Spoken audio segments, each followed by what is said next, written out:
Si ishte një ditë e një aktori në Kino Studio Shqipëria e Re? Nuk mund të them se patëm fatin, por në atë kohë të izoluar dhe të zymë, të them të drejtën, patëm fatin që të kemi këtë profesion. Sepse është i bukur, na bëri që xhironim dhe shkonim njihnim të Shqipërinë, që atëherë se bëje dot, këtu ishte luks i kohës. Edhe jashtë vendit? Jashtë vendit pak më vonë, mbas viteve 90, por jo para 90-s. Dhe kishte një kino studio.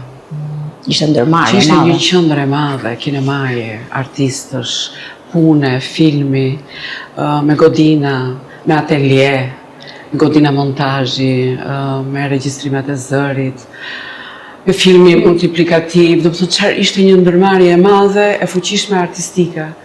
Si shkoj në qendër filmi, si Cinecittà, apo ku diun se çfarë, se s'dua të them qendra më të mëdha, por që kishim luksin ta kishim ne, që nuk mund të thuash se e ka Greku.